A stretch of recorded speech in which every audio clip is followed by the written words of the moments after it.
നമ്മൾ coordination compounds ആയിരുന്നു എടുത്തുകൊണ്ടിരുന്നത്. അതിലിപ്പോൾ നമ്മൾ IUPAC നെയിമിംഗ് വരെ നമ്മൾ പഠിച്ചു. നമ്മൾ നോമൻ ക്ലേച്ചർ വരെ നമ്മൾ നോക്കി. ഇനി നമ്മൾ അടുത്തൊരു ടോപ്പിക്കാണ് Werner's coordination theory. Werner's coordination theory. So Werner's coordination തിയറിയിൽ നമ്മൾ കുറച്ച് കാര്യങ്ങൾ എപ്പോഴും ശ്രദ്ധിക്കുക. കാരണം വേർണേഴ്സ് കോർഡിനേഷൻ തിയറി കുറച്ച് ഇമ്പോർട്ടൻ്റ് ആയിട്ടുള്ളൊരു ടോപ്പിക്കാണ്. നമ്മൾ തിയറീസ് ഒക്കെ എപ്പോഴും പഠിക്കണം. കാരണം തിയറീസ് ഒക്കെ വളരെ ഇമ്പോർട്ടൻ്റ് ആണ്. തിയറീസ് ഒക്കെ അവർക്ക് ചോദിക്കാം. ഏത് മാർക്കിന് വേണമെങ്കിലും തിയറീസ് എടുത്ത് തിയറീസിൽ നിന്ന് ക്വസ്റ്റ്യൻസ് ചോദിക്കാം. സോ തിയറീസ് ഒന്നും നമ്മൾ സ്കിപ്പ് ചെയ്യാനേ പാടില്ല. അപ്പോൾ എന്താണ് വേർണേഴ്സ് കോർഡിനേഷൻ തിയറി? ഒന്നുമില്ല, ഇപ്പം ഞാനൊരു എക്സാമ്പിൾ വെച്ച് കാണിക്കാം. ഇപ്പം ഇവിടെ ഒരു CuCl2 എന്ന് പറയുന്ന ഒരാളെ എടുത്തു. NH3 ഉണ്ട് കേട്ടോ, CuCl3 NH3.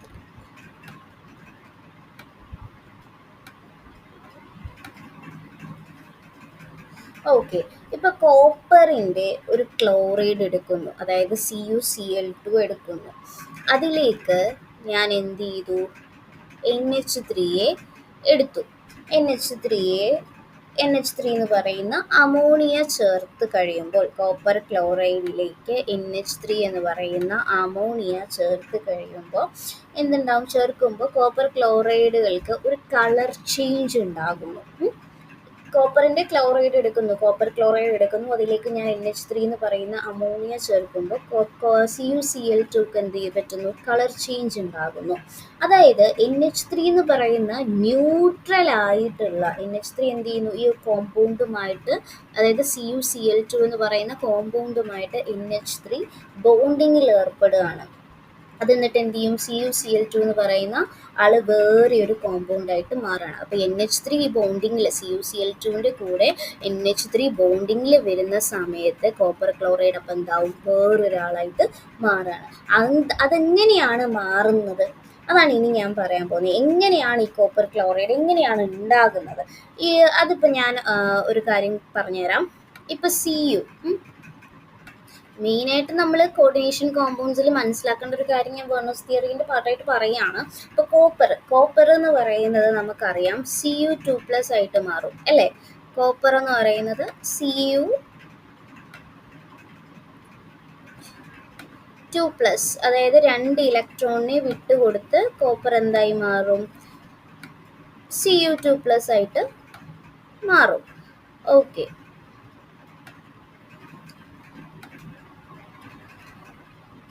2 ഇലക്ട്രോണിനെ വിട്ടുകൊടുക്കുന്നു, എന്നിട്ട് കോപ്പർ ക്ലോറൈഡ് ആയിട്ട് മാറുന്നു. അതേപോലെ തന്നെ ക്ലോറിൻ, നമ്മളിവിടെ CuCl2 ആണ്, അപ്പോൾ ക്ലോറിൻ ഉണ്ട്. ക്ലോറിൻ എന്ന് പറയുന്നത് ഈ സെയിം ഇതുപോലെ തന്നെ ക്ലോറിൻ എന്ത് ചെയ്യുന്നു? ക്ലോറിൻ ഒരു ഇലക്ട്രോണിനെ വിട്ടുകൊടുത്തു, ഒരു ഇലക്ട്രോണിനെ ഗെയിൻ ചെയ്തുകൊണ്ട് അല്ലേ, ഒരു ഇലക്ട്രോണിനെ ഗെയിൻ ചെയ്തുകൊണ്ട് ക്ലോറിൻ എന്തായി മാറുന്നു? അപ്പോൾ ഗെയിൻ ചെയ്യുമ്പോൾ നമ്മൾ ആരോ മാർക്കിൻ്റെ ഇപ്പുറത്താണ് എഴുതേണ്ടത്, ലെഫ്റ്റ് സൈഡിലാണ് എഴുതേണ്ടത്. റൈറ്റ് സൈഡിൽ എന്തപ്പോൾ കിട്ടും? നമ്മളൊരു ഇലക്ട്രോണിനെ വിട്ടുകൊടുത്ത് കഴിയുമ്പോൾ Cl- എന്ന് പറയുന്ന ആളെ നമുക്ക് കിട്ടും. അപ്പം ഇങ്ങനെയാണല്ലേ. അപ്പം ഇവിടെ എന്താ സംഭവിക്കുന്നത്? ഇവിടെ നമ്മൾ കോപ്പർ എടുത്തു, Cu എന്നുള്ള ആൾ എന്തായി മാറി? Cu2+ ആയിട്ട് മാറി. Cu2+ ആയിട്ട് മാറി. എന്നിട്ട് അപ്പുറത്തും ഇപ്പുറത്തും 2 ക്ലോറിൻ ഉണ്ട് അല്ലേ?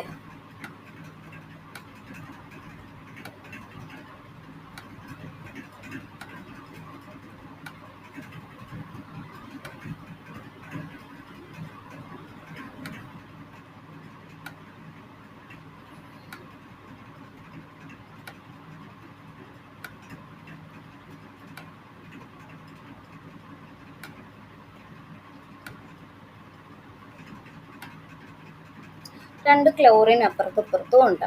അപ്പോൾ ഇങ്ങനെയാണ് നമ്മൾ സി യു എന്ന് പറയുന്നത് സി യു 2+ ആയിട്ട് മാറുന്നു. എന്നിട്ട് എന്താകുന്നു, സി എൽ എന്താകുന്നു, ഒരു ഇലക്ട്രോണിനെ ഗെയിൻ ചെയ്തുകൊണ്ട് സി എൽ മൈനസ് ആയിട്ട് മാറുന്നു. അപ്പോൾ ഇവർക്കിടയിൽ, ഈ രണ്ട് ക്ലോറിനുകൾക്കിടയിൽ ഒരു ഇലക്ട്രോസ്റ്റാറ്റിക് ഫോഴ്സ് ഓഫ് അട്രാക്ഷൻ ഉണ്ട്. ഇവർക്കിടയിൽ ഒരു ഇലക്ട്രോസ്റ്റാറ്റിക് ഫോഴ്സ് ഓഫ് അട്രാക്ഷൻ ഉണ്ടായിരിക്കും.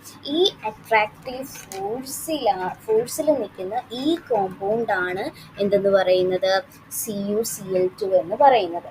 അപ്പം അതിലിനി എങ്ങനെയാണ് NH3 എങ്ങനെയാണ് ഇനി അതിൽ ബോണ്ടിങ്ങിൽ ഏർപ്പെടുന്നത്, ഞാനൊരു കോമ്പൗണ്ടിൻ്റെ എക്സാമ്പിൾ വെച്ചിട്ടാണ് പറഞ്ഞു തരുന്നത് കേട്ടോ. ഇപ്പം ഇവിടെ നമ്മൾ ഈ ഒരു കോമ്പൗണ്ടിനെയാണ് എക്സാമ്പിളാക്കി എടുത്തിരിക്കുന്നത്. അപ്പം ഞാൻ വേറൊരു കോമ്പൗണ്ടിനെ എക്സാമ്പിളാക്കി ഇപ്പോൾ കാണിക്കുന്നതാണ്. വേണേഴ്സ് തിയറി എന്താണെന്ന് കാണിക്കുക. അല്ലെങ്കിൽ നമുക്ക് ഈ ഒരു കോമ്പൗണ്ട് തന്നെ ഇപ്പോൾ എടുക്കാം. ഇപ്പോൾ ടെക്സ്റ്റ് ബുക്കിൽ ഈ ഒരു ഇതായതുകൊണ്ട് ഞാൻ ഈ ഒരു കോമ്പൗണ്ടിനെ തന്നെ എടുക്കുകയാണ്. ഇപ്പോൾ ഇവിടുത്തെ കോമ്പൗണ്ട് എന്ന് പറയുന്നത് കൊബാൾട്ടാണ് സെൻട്രൽ ആറ്റം. സോ സെൻട്രൽ ആറ്റത്തിനെ ഞാൻ ഇവിടെ പ്ലേസ് ചെയ്തു. ഇവിടെ 3 ക്ലോറിൻ ഉണ്ട് അല്ലേ. ആ 3 ക്ലോറിൻ ഞാൻ നേരത്തെ ഇവിടെ വരച്ചിട്ടുള്ളത് പോലെ 3 ക്ലോറിൻ ഇവിടെ ഓരോരോ ഭാഗത്തായിട്ട് വന്നിട്ടുണ്ട്. 3 ക്ലോറിൻ അവിടെ എന്ത് ചെയ്തിട്ടുണ്ട്, നമ്മൾ നേരത്തെ പറഞ്ഞ പോലെ കൊബാൾട്ട് എന്ന് പറയുന്നത് നമുക്കറിയാം അതെന്താണ്, കൊബാൾട്ട് +3 ആണ് അല്ലേ, വാലൻസി +3 ആണ്, കൊബാൾട്ട് 3+ ആണ്. പിന്നെ അതെന്തായി, Cl മൈനസുമായിട്ട് അവിടെ ഒരു മൈനസ് ആയിട്ട് മാറി. അവർക്കിടയിൽ ഒരു ഇലക്ട്രോസ്റ്റാറ്റിക്, ഈ ഒരു കൊബാൾട്ടും അതേപോലെ തന്നെ ക്ലോറിനും തമ്മിൽ ഇവർക്കിടയിൽ ഒരു ഇലക്ട്രോസ്റ്റാറ്റിക് ഫോഴ്സ് ഓഫ് അട്രാക്ഷൻ ഉണ്ട്. ഇവർക്കിടയിൽ ഒരു ഇലക്ട്രോസ്റ്റാറ്റിക് ഫോഴ്സ് ഓഫ് അട്രാക്ഷൻ ഉണ്ടായിരിക്കും. ഈ അട്രാക്റ്റീവ് ഫോഴ്സിൽ നിൽക്കുന്ന ഈ കോമ്പൗണ്ടാണ് CuCl3. ഓക്കെ, എന്നിട്ട് അതിലേക്ക് എന്ത് ചെയ്യുന്നു, NH3 എന്ത് ചെയ്യുന്നു, അറ്റാച്ച്ഡ് ആവുന്നു. എത്ര NH3 ആ, 1 2 3 4 5 6 NH3 ആ ഒരു കോമ്പൗണ്ടിലേക്ക് അറ്റാച്ച്ഡ് ആവുകയാണ്, ഒരു ബോണ്ടിങ്ങിൽ ഏർപ്പെടുകയാണ്. അപ്പോൾ ഈ 6 NH3 എന്ത് ചെയ്യും, ഇവിടെ വന്ന് ഇങ്ങനെ പ്ലേസ്ഡ് ആകും. ഇതുപോലെ ഈ 6 NH3യും എന്ത് ചെയ്യും, ഇങ്ങനെ പ്ലേസ് ആകും. അപ്പോൾ ഇതുപോലെ ഇങ്ങനെ ഈ 6 NH3 ഇങ്ങനെ പ്ലേസ് ആകുമ്പോഴത്തേക്കും ഈ ന്യൂട്രലായി, നമ്മുടെ NH3 എന്ന് പറയുന്നത് നമുക്കറിയാം ന്യൂട്രൽ ആയിട്ടുള്ള NH3 എങ്ങനെയാണ് ഇവിടെ വന്ന് ബോണ്ടിങ്ങിൽ ഏർപ്പെടുന്നത്. ഇങ്ങനെ ഇവിടെയുള്ള ഒരു കോമ്പൗണ്ടിനെയാണ് നമ്മൾ, ഇപ്പം ഇതുപോലെയുള്ളൊരു കോമ്പൗണ്ടിനെയാണ് നമ്മൾ കോർഡിനേഷൻ കോമ്പൗണ്ട് എന്ന് പറയുന്നത്. അപ്പോൾ ഇവിടെ എങ്ങനെയാണ് ഈ NH3 വന്ന് ബോണ്ടിങ്ങിൽ ഏർപ്പെടുന്നതെന്ന് ചോദിച്ചു കഴിഞ്ഞാൽ, ഈ കോപ്പർ എന്ന് പറയുന്നത് എന്താ, ഇവനൊരു കോപ്പർ അല്ല, കൊബാൾട്ട് എന്ന് പറയുന്നത് ആരാ, ഒരു സെൻട്രൽ മെറ്റൽ അയൺ ആണ് അല്ലേ. അതൊരു ആറ്റം അല്ല, അത് ആറ്റത്തിൽ നിന്ന് മെറ്റൽ അയൺ ആയിട്ട് മാറുക, സെൻട്രൽ മെറ്റൽ അയൺ ആണ്. അത് നോട്ട് എൻ ആറ്റം, ഇതൊരു ചാർജ് ഉണ്ട്, അതൊരു അയൺ ആണ്, മെറ്റൽ അയൺ എന്നാണ് പറയുന്നത്, സെൻട്രൽ മെറ്റൽ അയൺ എന്നാണ് പറയുന്നത്. അപ്പോൾ ഈ ഒരു കൊബാൾട്ടുമായിട്ട് ആരാ 6 ബോണ്ട് ആര് ഫോം ചെയ്യുന്നുണ്ട്, NH3 ബോണ്ടിങ്ങിലുണ്ട്, 6 ബോണ്ടിങ്ങിലുണ്ട്. അപ്പോൾ ഒരു ബോണ്ട് 2 ഇലക്ട്രോൺ ആണല്ലോ, ഇവിടെ ഒരു ഇലക്ട്രോൺ, ഇവിടെ ഒരു ഇലക്ട്രോൺ, ഇവിടെ ഒരു ഇലക്ട്രോൺ, ഇവിടെ ഒരു ഇലക്ട്രോൺ അല്ലേ. അങ്ങനെ ഓരോ ബോണ്ടും 2 ഇലക്ട്രോൺസ് വെച്ചാണ് നമ്മൾ ഫോം ചെയ്യുന്നത്. ഒരു ബോണ്ട് 2 ഇലക്ട്രോൺ ആണ്. അപ്പോൾ ഒരു ബോണ്ട് ഉണ്ടാകാൻ എത്ര ഇലക്ട്രോൺസ് വേണം, 2 ഇലക്ട്രോൺസ് വേണം. അപ്പം അതെങ്ങനെ നമുക്കിപ്പം NH3 തന്നെയാണ് 2 ഇലക്ട്രോണിനെയും എന്ത് ചെയ്യുന്നത്, ഡൊണേറ്റ് ചെയ്യുന്നത്. ഇവിടെ ഇപ്പോൾ ഈ ബോണ്ട് ഉണ്ടാകാനായിട്ട് ആവശ്യമുള്ള 2 ഇലക്ട്രോൺസിനെയും ഡൊണേറ്റ് ചെയ്യുന്നത്, അല്ലെങ്കിൽ NH3 തന്നെയാണ് ആ 2 ഇലക്ട്രോണിനെ കൊടുത്തത്. അതെങ്ങനെയാണെന്ന് വെച്ച് കഴിഞ്ഞാൽ നമുക്കറിയാം നൈട്രജന് എന്തുണ്ട്, ലോൺ പെയർ ഓഫ് ഇലക്ട്രോൺസ് ഉണ്ട്. ആ ലോൺ പെയർ ഓഫ് ഇലക്ട്രോൺസിനെ ഡൊണേറ്റ് ചെയ്തിട്ടാണ് ബോണ്ട് ഉണ്ടാകുന്നത്. അപ്പോൾ NH3 എന്ന് പറയുന്നത് ഇങ്ങനെ കൊബാൾട്ടുമായിട്ട് ഇങ്ങനെ ബോണ്ട് ഉണ്ടാക്കി, CO3 CO3+ ഇങ്ങനെ ബോണ്ട് ഉണ്ടാക്കിയെടുക്കുന്ന ഈ ബോണ്ടിനെയാണ് നമ്മൾ എന്തെന്ന് പറയുന്നത്, കോർഡിനേറ്റ് ബോണ്ട് എന്ന് പറയുന്നത്. ഓക്കെ, സെൻട്രൽ മെറ്റൽ അയണുമായിട്ട് ബോണ്ട് ഫോം ചെയ്യുന്നതിനെയാണ് നമ്മൾ കോർഡിനേറ്റ് ബോണ്ട് എന്ന് പറയുന്നത്. അപ്പോൾ ഈ കോർഡിനേറ്റ് ബോണ്ട് ഉണ്ടാകാനുള്ള ഇലക്ട്രോണെ കൊടുത്തതാരാ, ഇലക്ട്രോണെ ഡൊണേറ്റ് ചെയ്തതാരാ, നൈട്രജൻ ആണ്. അപ്പം നൈട്രജനെ നമുക്ക് എന്ത് പറയാം, ഡോണർ ആറ്റം എന്ന് പറയാം. കോർഡിനേറ്റ് ബോണ്ട്സ് ഉണ്ടാക്കുന്ന ആളുകളെ പറയുന്ന പേരാണെന്ത്, ലിഗാൻസ്. ഇപ്പം ഇവിടെ സെൻട്രൽ മെറ്റൽ മാറ്റമായിട്ട് ആര് ബോണ്ട് ഫോം ചെയ്തിട്ടുണ്ട്, NH3 ബോണ്ട് ഫോം ചെയ്തിട്ടുണ്ട്. അങ്ങനെ സെൻട്രൽ മെറ്റൽ ആറ്റവുമായിട്ട് ഈ സെൻട്രൽ മെറ്റൽ ആറ്റവുമായിട്ട് ബോണ്ട് ഫോം ചെയ്യുന്ന ആ ബോണ്ടിനെ എന്താ വിളിക്കുന്നത്? കോർഡിനേറ്റ് ബോൺസ് എന്നാ. ആ കോർഡിനേറ്റ് ബോൺസ് ഉണ്ടാക്കുന്ന ആൾക്കാരെ എന്താ നമ്മൾ പറയുന്നത്? ലിഗാൻഡ്സ് എന്ന്. ഓക്കെ, അപ്പോൾ ഈ കോമ്പൗണ്ടിനെയാണ് നമുക്ക് ഇങ്ങനെ റെപ്രസെന്റ് ചെയ്യാനായിട്ട് പറ്റുന്നത്. അപ്പോൾ നമുക്ക് എങ്ങനെ ഇവിടെ എഴുതുക? സ്ക്വയർ ബ്രാക്കറ്റിലായിരിക്കും കൊബാൾട്ട് എഴുതുക. എന്നിട്ട് NH3 എത്ര ഉണ്ട്? 6 ഉണ്ട്. എന്നിട്ട് കൗണ്ടർ അയൻസ് ആയിട്ടുള്ള ക്ലോറിൻ അവിടെ ഓൾറെഡി അവിടെ ഒരു സെൻട്രൽ മെറ്റൽ ആറ്റവുമായിട്ട് അവിടെ അവർ അയൻസ് ആയിട്ട് നിൽക്കുകയാണ് അല്ലേ? Cl- CO3+ ആയിട്ട് നിൽക്കുക. അപ്പോൾ സോ ക്ലോറിൻ എന്തായിരിക്കും? ക്ലോറിൻ എന്ന് പറയുന്നത് കൗണ്ടർ അയൺ ആണ്, Cl3. അപ്പോൾ ഇങ്ങനെ വരും. അപ്പോൾ എന്തുകൊണ്ടാണ് സ്ക്വയർ ബ്രാക്കറ്റിൽ വരുന്നത്? ഇപ്പോൾ ക്ലോറിൻ എന്തുകൊണ്ട് സ്ക്വയർ ബ്രാക്കറ്റിൻ്റെ പുറത്ത് വരുന്നത് എന്ന് നമുക്ക് ഒരു ഡൗട്ട് കാണും അല്ലേ? അതെന്താണെന്ന് വെച്ച് കഴിഞ്ഞാൽ, ഇപ്പോൾ കൊബാൾട്ടിൽ ക്ലോറിൻ വന്നു ചേരാൻ കാരണം എന്താ? ഈ കൊബാൾട്ടിലുള്ള പ്രൈമറി വാലൻസിയാണ് എന്ത്? ഈ കൊബാൾട്ട് എന്ന് പറയുന്നത് 3+ ആണല്ലോ. അപ്പോൾ കൊബാൾട്ടിൻ്റെ പ്രൈമറി വാലൻസിയിലാണ് ആര് വരുന്നത്? ക്ലോറിൻ വരുന്നത്. പ്രൈമറി വാലൻസിയിലാണ് ക്ലോറിൻ വരുന്നത്. ഓക്കെ, കൊബാൾട്ടിൻ്റെ പ്രൈമറി വാലൻസിയിലായിരിക്കും ആര് വരുന്നത്? നമ്മുടെ ക്ലോറിൻ വന്ന് നിൽക്കുന്നത്. അപ്പോൾ ഇവിടെ പ്രൈമറി വാലൻസിയിൽ വരുമ്പോൾ, അതായത് സെൻട്രൽ മെറ്റൽ ആറ്റത്തിൻ്റെ പ്രൈമറി വാലൻസി സാറ്റിസ്ഫൈ ചെയ്യാനാണ് ഈ 3 ക്ലോറിൻ അവിടെ ശ്രമിക്കുന്നത്. ഈ 3 ആളുകൾ അവിടെ നിൽക്കുന്നത്, ക്ലോറിൻ അവിടെ നിൽക്കുന്നത്. അങ്ങനെയാണ് ജനറലി ഒരു കോമ്പൗണ്ട് ഫോം ചെയ്യുന്നത്. അതേപോലെ തന്നെയാണ് സെൻട്രൽ മെറ്റൽ അയണിന് സെക്കൻഡറി വാലൻസിയും ഉണ്ടായിരിക്കും. അപ്പം പ്രൈമറി വാലൻസിയും ഉണ്ടായിരിക്കും, സെക്കൻഡറി വാലൻസിയും ഉണ്ടായിരിക്കും. അപ്പോൾ പ്രൈമറി വാലൻസിയിലായിരിക്കും ആര് വരുന്നത്? ഈ ക്ലോറിൻ വന്ന് നിൽക്കുന്നത്. സെൻട്രൽ മെറ്റൽ ആറ്റത്തിൻ്റെ പ്രൈമറി വാലൻസി സാറ്റിസ്ഫൈ ചെയ്യാനാണ് ക്ലോറിൻ നിൽക്കുന്നത്. അങ്ങനെയാണ് ജനറലി ഒരു കോമ്പൗണ്ട് ഫോം ചെയ്യുന്നതെന്ന് പറഞ്ഞു. അതേപോലെ തന്നെ നമുക്ക് എന്താണ്? സെൻട്രൽ മെറ്റൽ ആറ്റത്തിന് സെക്കൻഡറി വാലൻസി ഉണ്ടായിരിക്കും. അതായത് വേറെയും ആളുകളെ പിടിച്ചു നിർത്താൻ പറ്റുമായിരിക്കും ഈ സെൻട്രൽ മെറ്റൽ ആറ്റത്തിന്. അപ്പോൾ ആ സെക്കൻഡറി വാലൻസി കൂടി സ്റ്റാർട്ട് ചെയ്യുമ്പോഴാണ് ഇങ്ങനെയുള്ള ഒരു കോമ്പൗണ്ട് നമുക്ക് കിട്ടുന്നത്. ആ കോമ്പൗണ്ടുകളെയാണ് കോർഡിനേറ്റ് കോമ്പൗണ്ട് എന്ന് പറയുന്നത്. അപ്പോൾ ഈ സെക്കൻഡറി വാലൻസി സാറ്റിസ്ഫൈ ചെയ്യുന്ന ആളുകളെ പറയുന്ന പേരാണ് ലിഗാൻഡ്സ്. അപ്പോൾ സെക്കൻഡറി വാലൻസി ആണ് ആര്? ലിഗാൻഡ്സ്. ഈ NH3 എന്ന് പറയുന്നതാണല്ലോ ഇവിടുത്തെ ലിഗാൻഡ്. സോ ആ ലിഗാൻഡുകളെ, സെക്കൻഡറി വാലൻസി സാറ്റിസ്ഫൈ ചെയ്യുന്ന ലിഗാൻഡുകൾ ആരാണ്? ലിഗാൻഡ്സ് ആണ്. Okay, sorry, secondary valency satisfy ചെയ്യുന്ന ആളുകൾ ആരാണ്? ലിഗാൻഡ്സ് ആണ്. അപ്പോൾ ഈ കോമ്പൗണ്ട് സെക്കൻഡറി വാലൻസി എത്രയാണെന്ന് ചോദിച്ചാൽ, ഇവിടുത്തെ ഇപ്പോൾ സെക്കൻഡറി വാലൻസി എത്രയാ? ലിഗാൻഡുകളുടെ എണ്ണം നോക്കുക. എത്രയാണ് ലിഗാൻഡുകളുടെ എണ്ണം? 6 ലിഗാൻഡ് ഉണ്ട്. സോ ഇവിടുത്തെ സെക്കൻഡറി വാലൻസി എന്ന് പറയുന്നത് 6 ആണ്. അതുപോലെ തന്നെ സെക്കൻഡറി വാലൻസി എന്താണെന്ന് ചോദിച്ചാൽ, ഇപ്പം ലിഗാൻഡുകളെ തന്നെയാണ് നമ്മൾ എന്തെന്ന് പറയുന്നത്? സെക്കൻഡറി വാലൻസി എന്നും പറയുന്നത്. ഇപ്പം ലിഗാൻഡുകളെന്ന് ചോദിച്ചില്ല, സെക്കൻഡറി വാലൻസി എന്ന് പറഞ്ഞാണ് ചോദിക്കുന്നെങ്കിൽ നമ്മൾ എന്ത് പറയണം? അത് ലിഗാൻഡുകളാണെന്ന് ഓർത്തോണം. ലിഗാൻഡുകളെ, സെക്കൻഡറി വാലൻസി സാറ്റിസ്ഫൈ ചെയ്യുന്ന ആളുകളാണ് ആര്? ലിഗാൻഡ്സ്. അപ്പോൾ അവരെയാണ് നമ്മൾ എന്തെന്ന് പറയുന്നത്? ലിഗാൻഡ്സ് എന്ന് പേര് വിളിക്കുന്നത്. അപ്പോൾ ഈ കോമ്പൗണ്ട് സെക്കൻഡറി വാലൻസി എത്രയാണെന്ന് ചോദിച്ചാൽ നമുക്ക് എത്ര പറയാം? സെക്കൻഡറി വാലൻസി ഇവിടെ 6 ആണ് അല്ലേ? അപ്പോൾ അവിടെ എന്താ? കോർഡിനേറ്റ് ബോൺസ് ഉണ്ടോ? കോർഡിനേറ്റ് ബോൺസ് ഉണ്ടോ അവിടെ? ഉണ്ട്. കോർഡിനേറ്റ് ബോൺസ് തന്നെയാണ് എന്ത്? ഇതല്ലേ ഈ ലിഗാൻഡ് ഫോം ചെയ്യുന്ന ബോണ്ടാണ്. സെൻട്രൽ മെറ്റൽ ആറ്റവുമായിട്ട് ലിഗാൻഡുകൾ എത്ര ബോണ്ടാണ് ഫോം ചെയ്തിരിക്കുന്നത്? എത്ര ആളുകൾ സെൻട്രൽ മെറ്റൽ ആറ്റവുമായിട്ട് ബോണ്ട് ഫോം ചെയ്തിട്ടുണ്ട്? അതാണ് നമ്മൾ നോക്കുന്നത്. അപ്പോൾ അതിനെയാണ് നമ്മൾ കോർഡിനേറ്റ് ബോൺസ് എന്ന് പറയുന്നത് അല്ലേ? അപ്പോൾ ആ കോർഡിനേറ്റ് ബോൺസ് എത്ര എണ്ണം ഉണ്ടോ അതാണ് എന്ത്? Coordinate number.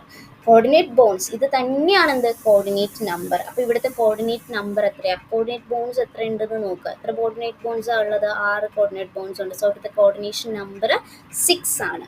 അപ്പോൾ കോർഡിനേറ്റ് ബോൺസും കോർഡിനേറ്റ് നമ്പറും എന്താണ്? സെയിം തന്നെയാണ്. അപ്പോൾ നമ്മുടെ കോർഡിനേഷൻ നമ്പർ ഇവിടെ 6. ഓക്കെ, അപ്പോൾ ഇവിടെ NH3 ഒരു ബോണ്ടല്ലേ ഉണ്ടാക്കുന്നുള്ളൂ, ഒരു ബോണ്ടേ ഉണ്ടാക്കുന്നുള്ളൂ.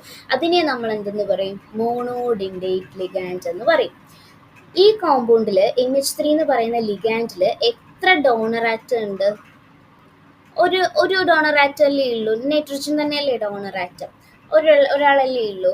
അപ്പോൾ ഒന്നേ ഉള്ളൂ എങ്കിൽ അതാണ് എന്ത്? മോണോഡെൻഡേറ്റ് ലിഗാൻഡ് എന്ന് പറയുന്നത്. അപ്പോൾ ഈ കോമ്പൗണ്ട് ഇപ്പോൾ H2 മോളിക്യൂൾ ചേർത്ത് കഴിഞ്ഞാൽ ഇതെന്തായി മാറും? അയണുകളായിട്ട് സ്പ്ലിറ്റ് ആകും. ഇത് വാട്ടറിൽ ഡിസോസിയേറ്റ് ചെയ്താൽ കിട്ടുന്ന അയണുകൾ ഉണ്ടാവും അല്ലേ? അയണുകൾ എന്ന് പറഞ്ഞാൽ ഇപ്പം അയണായിട്ട് അത് എന്ത് ചെയ്യില്ല, ഇപ്പം ഞാൻ നേരത്തെ പറഞ്ഞിട്ടുണ്ട്, സ്ക്വയർ ബ്രാക്കറ്റിൽ കിടക്കുന്ന ആളുകൾ എന്ത് ചെയ്യില്ല, അയണുകളായിട്ട് സ്പ്ലിറ്റ് ചെയ്യില്ല. അവരവിടെ സേഫ് ആണ്, അവർ അയണുകളായിട്ട് സ്പ്ലിറ്റ് ചെയ്യില്ല. ഓക്കെ. അപ്പോൾ ഇതിൻ്റെ കൂടെ 2 ക്ലോറിനുകൾ ഉണ്ട്, സോറി 3 ക്ലോറിനുകൾ ഉണ്ട്. 3 ക്ലോറിനുകളുടെ ചാർജ് -1 ആണ്. അപ്പം ആ -1 ചാർജാണ് 3 ക്ലോറിനാണ് ഇവിടെ. ഇപ്പോൾ സ്ക്വയർ ബ്രാക്കറ്റിന് പുറത്ത് അവർ കിടക്കുന്നത് അല്ലേ. അപ്പോൾ നമ്മുടെ കോംപ്ലക്സിൻ്റെ ചാർജ് എന്തായിരിക്കും? 3+ ആയിരിക്കും അല്ലേ. അപ്പോൾ നമ്മുടെ കോംപ്ലക്സിൻ്റെ ചാർജ് 3 ക്ലോറിൻ പുറത്ത് കിടക്കുന്നത് കൊണ്ട് തന്നെ 3 ആയിരിക്കും കോംപ്ലക്സിൻ്റെ ചാർജ് വരിക. അപ്പോൾ നമ്മുടെ കോംപ്ലക്സിൻ്റെ ചാർജ് നമുക്ക് കിട്ടി. അപ്പോൾ ഇവിടെയുള്ള അയണുകളുടെ എണ്ണം എത്രയാണോ, പുറത്ത് കിടക്കുന്ന ആ ഒരു അയണുകളുടെ എണ്ണം എത്രയാണോ അതിനനുസരിച്ചായിരിക്കും കോംപ്ലക്സിൻ്റെ ചാർജ്, അതായത് ഈ ടോട്ടൽ കോംപ്ലക്സിൻ്റെ ചാർജ്. ഇവിടുത്തെ ഇപ്പോൾ 3 അല്ലേ, അപ്പോൾ നമ്മുടെ ടോട്ടൽ കോംപ്ലക്സിൻ്റെ ചാർജ് എന്തായിരിക്കും? 3+ ആയിരിക്കും. അതല്ലേ നമുക്ക് കോബാൾട്ടിന് 3 വന്നത്. ഓക്കെ. അപ്പോൾ എത്ര അയണുകൾ ഉണ്ടെന്നൊക്കെ മനസ്സിലാക്കി എടുക്കണം. ചിന്തിക്കേണ്ട കാര്യങ്ങളൊക്കെ വരുന്നുണ്ട് കേട്ടോ.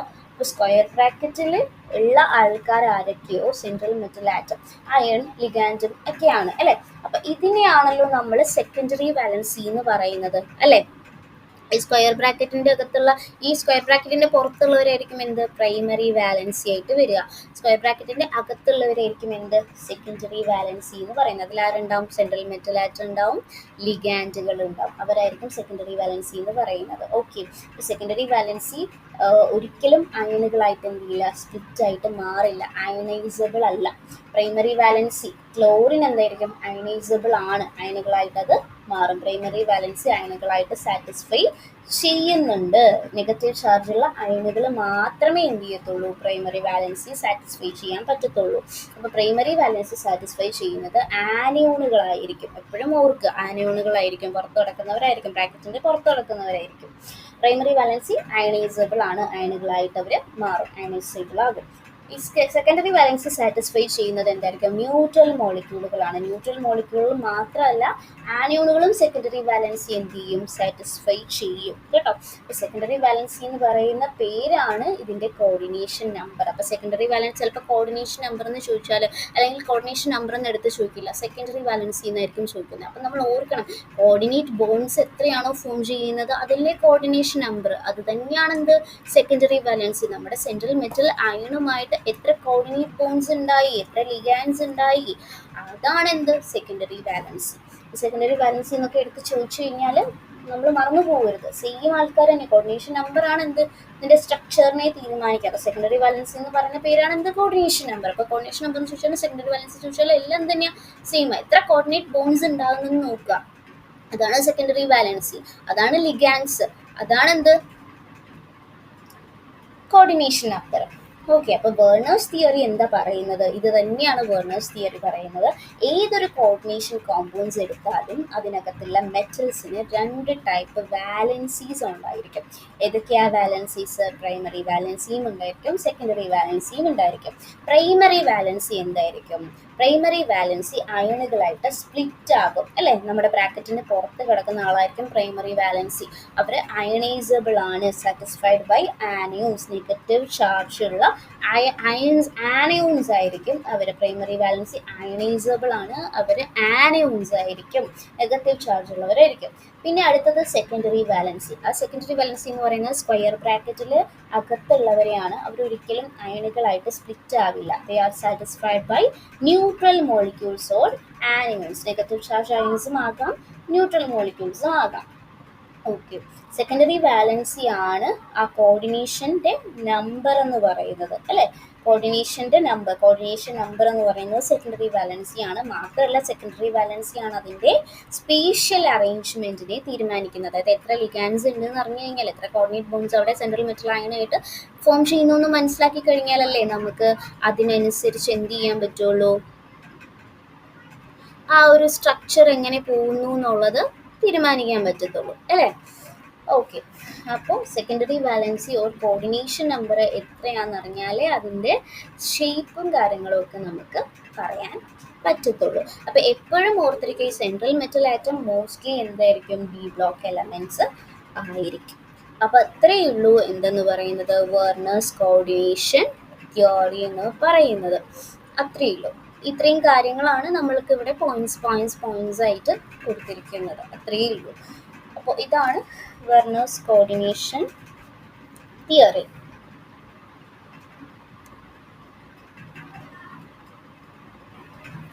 അപ്പോൾ വെർണേഴ്സ് തിയറി എന്ന് പറയുന്നത് എന്താണെന്ന് നമ്മൾ പറഞ്ഞേ. വെർണേഴ്സ് എന്ന് പറയുന്നത് ആൽഫ്രഡ് വേർണർ എന്ന് പറയുന്ന ഒരു സയൻറ്റിസ്റ്റ് ആണ് നമ്മളുടെ എന്ത് ചെയ്തിരിക്കുന്നത്, വെർണേഴ്സ് തിയറി പ്രപ്പോസ് ചെയ്തിരിക്കുന്നത്. 1893 ഈ ഒരു തിയറി അവതരിപ്പിച്ചത്. അദ്ദേഹം എന്ത് ചെയ്തു, കോർഡിനേഷൻ കോമ്പൗണ്ട്സിൻ്റെ ഘടനയും ഒരു ബോണ്ടിങ്ങും ഒക്കെ ആദ്യമായിട്ട് ശരിയായിട്ട് എന്ത് ചെയ്തു, വിശദീകരിച്ച് തന്നിട്ടുണ്ട്. 1893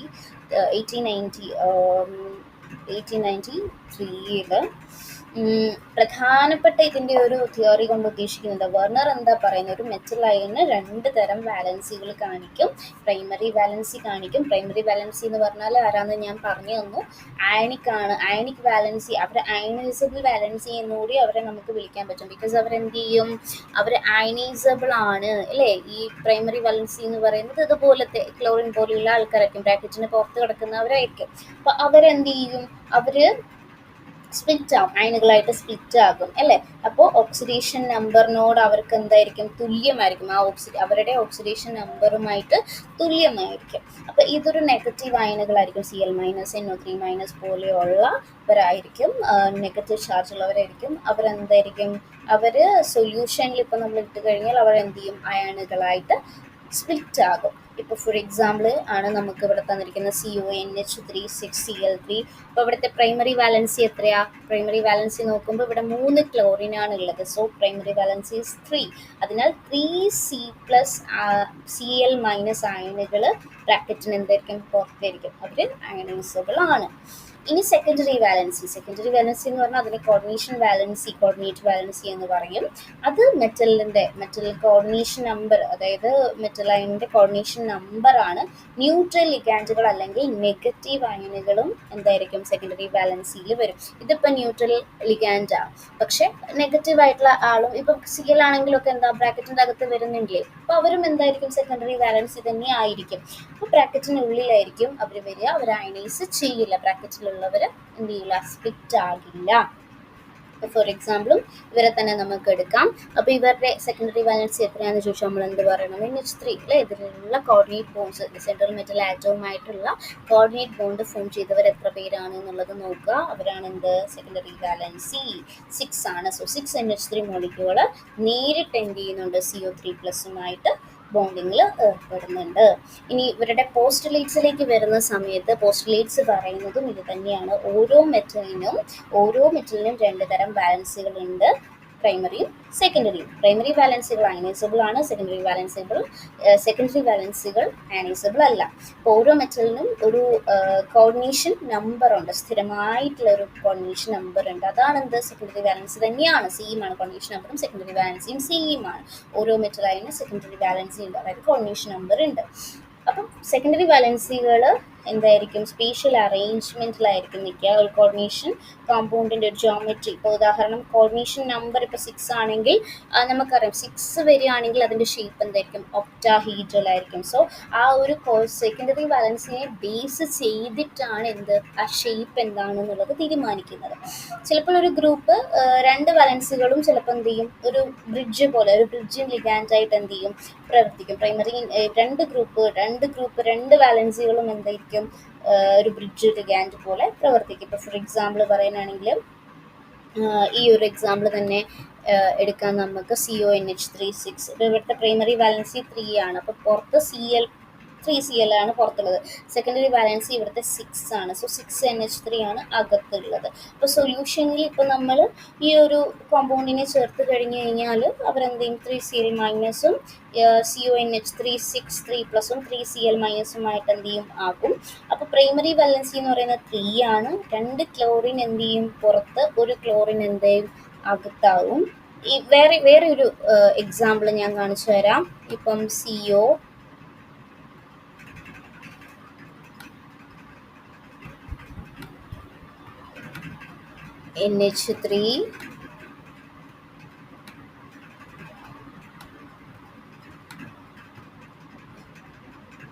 NH3 6 ഓക്കെ, NH3 6 എന്നിട്ട് CL ഇവിടെ ഉണ്ട്. ഒരു ബ്രാക്കറ്റിൻ്റെ അകത്ത് തന്നെ CL ഉണ്ട്. ബ്രാക്കറ്റിൻ്റെ അകത്ത് CL വരുമ്പോഴത്തേക്കും പിന്നെ ബ്രാക്കറ്റിൻ്റെ പുറത്ത് 2 CL2 ഉണ്ട്. അപ്പോൾ ഒരെണ്ണം ഒരു ക്ലോറിൻ അകത്തുണ്ട്, ഒരു ക്ലോറിൻ പുറത്തുണ്ട്. അപ്പം ഇവിടുത്തെ ഈ ഇത്രയും ആൾക്കാരും എന്ത് ചെയ്യില്ല, സ്പ്ലിറ്റ് ആകില്ല. പക്ഷെ ഈ പുറത്ത് കിടക്കുന്ന 2 ക്ലോറിൻ സ്പ്ലിറ്റ് ആകും. അപ്പോൾ ഇവിടുത്തെ പ്രൈമറി വാലൻസി എന്ത് വരും? പ്രൈമറി വാലൻസി ഇവിടെ 2 ആണ്. ദെൻ സെക്കൻഡറി വാലൻസി ഇവിടെ 6 NH3 ഉണ്ട്. അതുപോലെ ഇവിടെ ഒരു ക്ലോറിനും ഉണ്ട്. അപ്പോൾ ടോട്ടൽ എത്ര വരും? 7 സെക്കൻഡറി വാലൻസി വരും. ഓക്കെ, ദെൻ വേറെ ഒരു ക്വസ്റ്റ്യൻ ഞാൻ പറഞ്ഞുതരാം. വേറൊരു ക്വസ്റ്റ്യൻ്റെ ഒന്ന് നോക്കിയിട്ട് പറഞ്ഞേ. ഇപ്പോൾ ഒന്ന് പറയാൻ ശ്രമിച്ചേ. CO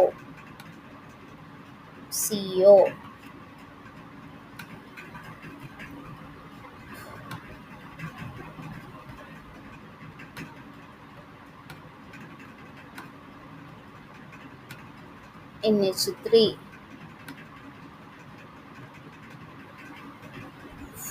NH3 5 ആണ്. 5 ഉണ്ടെന്ന് വിചാരിച്ചു, അല്ലെ? 4 വേറെ എടുക്കല്ല.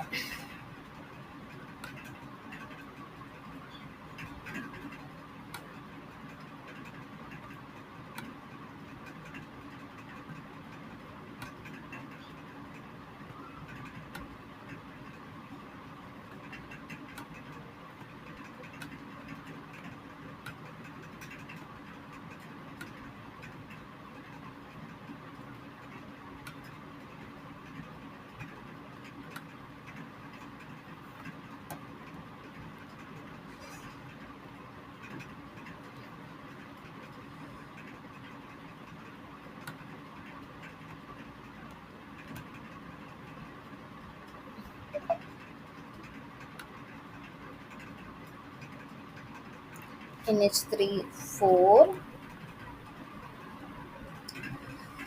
CL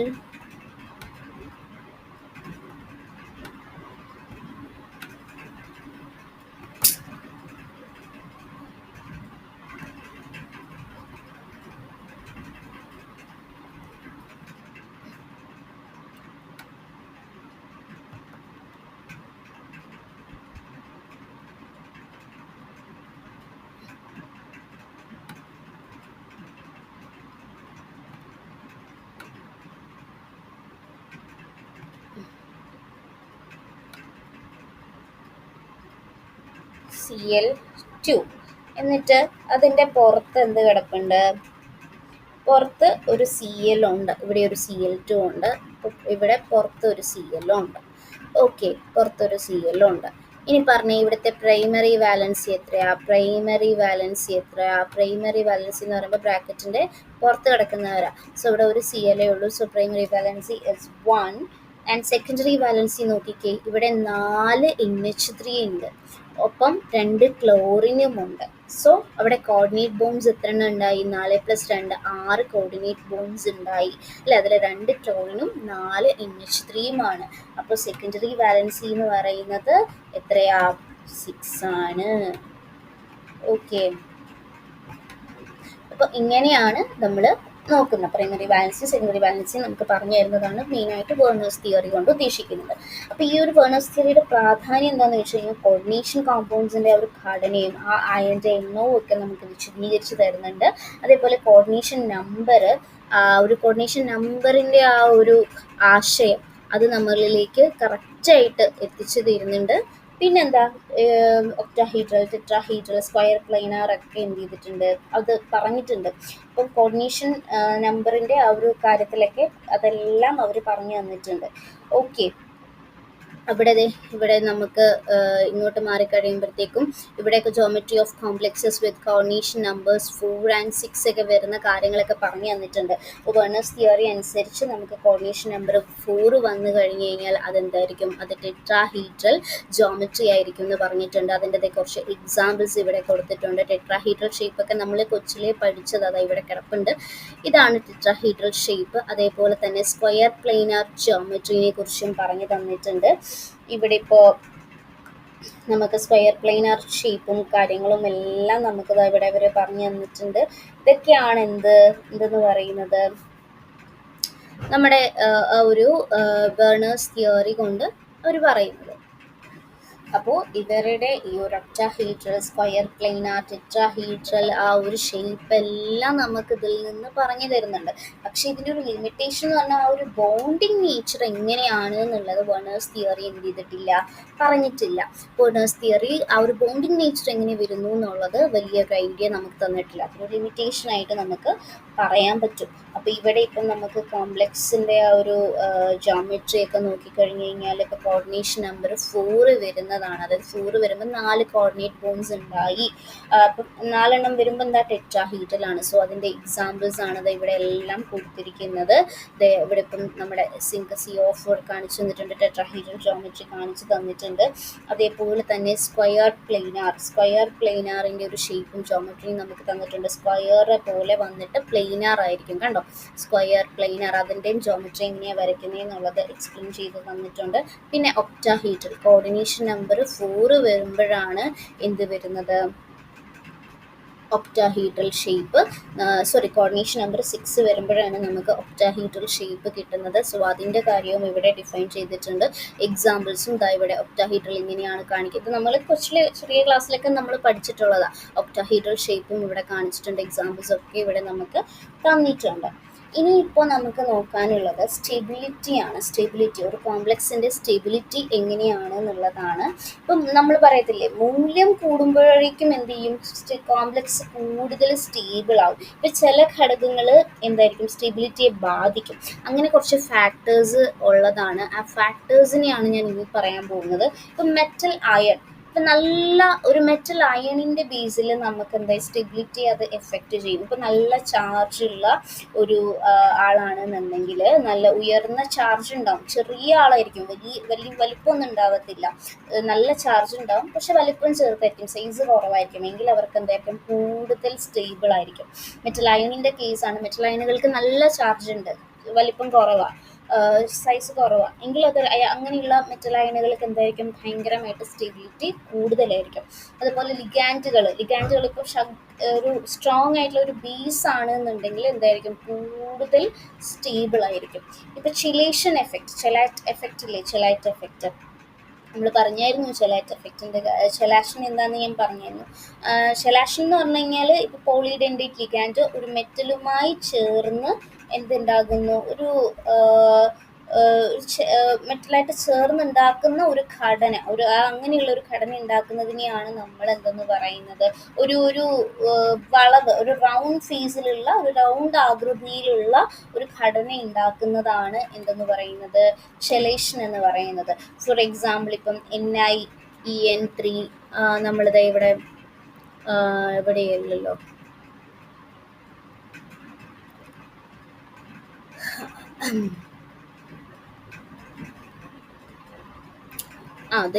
ഇതാണ് ഞാനിപ്പോൾ മെറ്റലിൻ്റെ ആ ഒരു സ്റ്റെബിലിറ്റീൻ്റെ കാര്യം ഞാനിപ്പോൾ പറഞ്ഞുകൊണ്ടിരിക്കുന്നത്.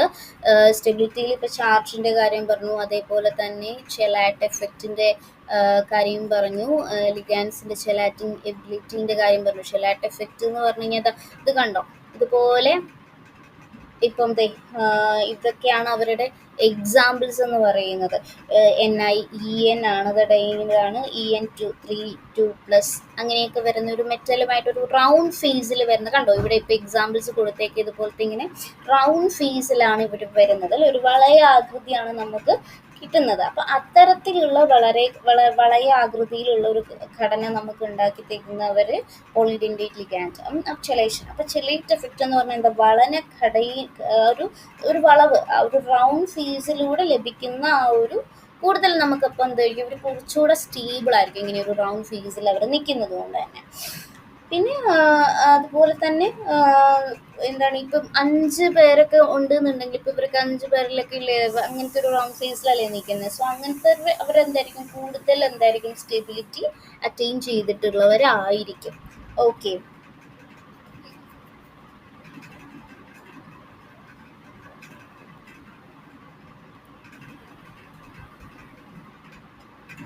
അപ്പോൾ നമ്മൾ ഒരു കോർഡിനേഷൻ കോംപ്ലക്സ് എന്നതൊരു മെറ്റൽ അയൺ ലിഗാൻഡുകളുടെ ഒരു സറൗണ്ട് ചെയ്തിട്ടല്ലേ ഇപ്പോൾ ഒരു കോർഡിനേഷൻ കോമ്പൗണ്ട് നമ്മൾ എടുത്തു കഴിയുകയാണെന്നുണ്ടെങ്കിൽ ലിഗാൻഡുകൾ എന്തായിരിക്കും ആ ഒരു കോർഡിനേഷൻ കോമ്പൗണ്ടിൽ ഇങ്ങനെ സറൗണ്ട് ചെയ്ത് ഇങ്ങനെ നിൽക്കുന്നുണ്ടായിരിക്കും. ആ കോർഡിനേഷൻ കോംപ്ലക്സിൽ വരുന്ന ലിഗാൻഡുകൾ ആ കോർഡിനേഷൻ കോംപ്ലക്സിനെ ഇങ്ങനെ സറൗണ്ട് ചെയ്ത് നിൽക്കുന്നുണ്ടാവും അല്ലേ. അപ്പോൾ അങ്ങനെ ഒരു അതാണ് അവരുടെ ഒരു സ്റ്റെബിലിറ്റി. ഒരു കോർഡിനേഷൻ കോംപ്ലക്സ് എടുത്തു കഴിയുകയാണെങ്കിൽ അതെന്തായിരിക്കും, ഒരു മെറ്റൽ അയൺ, അവിടെ ഒരു മെറ്റൽ അയൺ ഉണ്ട്. ആ മെറ്റൽ അയൺ ലിഗാൻഡുകളാൽ എന്തായിരിക്കും ചുറ്റപ്പെട്ട ഒരു ജിയോമെട്രി ആയിരിക്കും, ഒരു ഷേപ്പ് ആയിരിക്കും. അപ്പോൾ അവരുടെ സ്റ്റെബിലിറ്റി എങ്ങനെയായിരിക്കും, ലിഗാൻഡുകൾ എത്ര ശക്തമായിട്ടാണോ ആ ഒരു മെറ്റൽ അയണിനോട് ബന്ധപ്പെട്ട് നിൽക്കുന്നത് എന്നതിൻ്റെ ബേസിലായിരിക്കും ആ ഒരു കോർഡിനേഷൻ കോംപ്ലക്സിൻ്റെ സ്റ്റെബിലിറ്റി ഉണ്ടാവുക. ഓക്കെ, എത്ര ശക്തിയിലാണോ ആ ഒരു ലിഗാൻഡുകൾ ആ ഒരു മെറ്റൽ അയണ്, നമ്മുടെ ആ ഒരു കോർഡിനേഷൻ കോംപ്ലക്സിലുള്ള ആ ഒരു മെറ്റൽ അയണിൽ ലിഗാൻഡുകൾ വന്ന് സറൗണ്ട് ചെയ്ത് നിൽക്കുന്നത്, അതിൻ്റെ ബേസിലായിരിക്കും ആ ഒരു സ്റ്റെബിലിറ്റി. അത്രയും ശക്തമായിട്ടാണ് മെറ്റൽ അയണിനോട് ലിഗാൻഡുകൾ സറൗണ്ട് ചെയ്ത് നിൽക്കുന്നതെങ്കിൽ അത്രയും സ്റ്റെബിലിറ്റി കൂടുതലായിരിക്കും.